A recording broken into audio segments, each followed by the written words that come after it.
أعوذ بالله من الشيطان الرجيم. بسم الله الرحمن الرحيم. واللاتي يأتين الفاحشة من نسائكم فاستشهدوا عليهن 4 منكم، فإن شهدوا فأمسكوهن في البيوت حتى يتوفاهن الموت أو يجعل الله لهن سبيلا. واللذان يأتيانها منكم فآذوهما، فإن تابا وأصلحا فأعرضوا عنهما، إن الله كان توابا رحيما. إنما التوبة على الله للذين يعملون السوء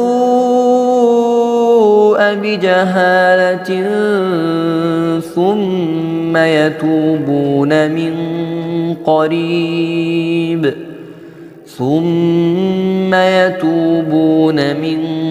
قريب فأولئك يتوب الله عليهم، وكان الله عليما حكيما. وليست التوبة للذين يعملون السيئات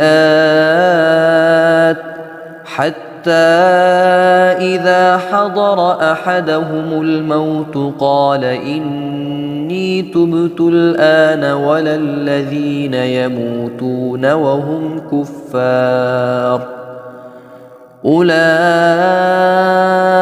أعتدنا لهم عذابا أليما. يا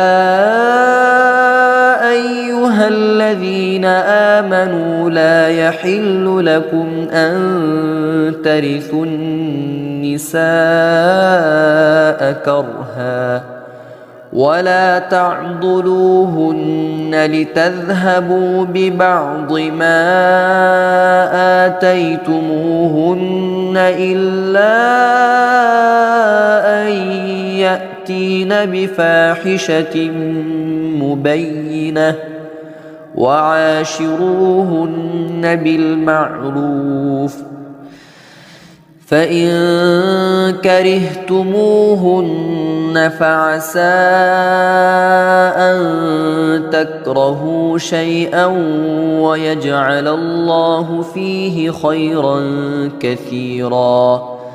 وإن أردتم استبدال زوج مكان زوج وآتيتم إحداهن قنطارا فلا تأخذوا منه شيئا، أتأخذونه بهتانا وإثما مبينا.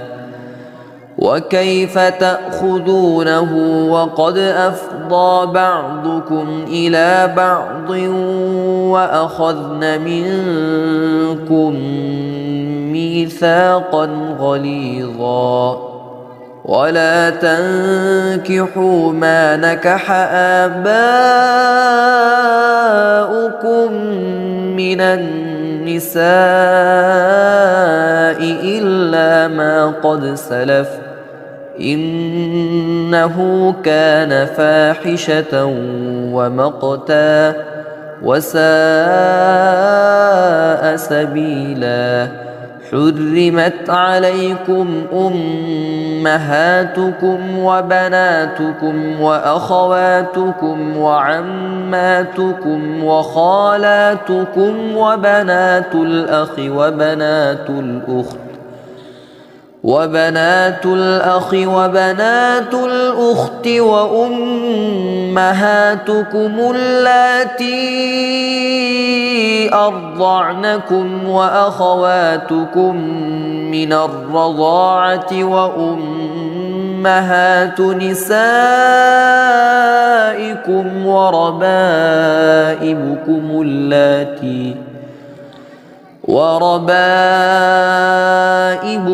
اللاتي في حجوركم من نسائكم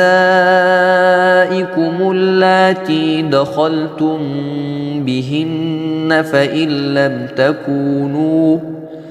فإن لم تكونوا دخلتم بهن فلا جناح عليكم وحلائل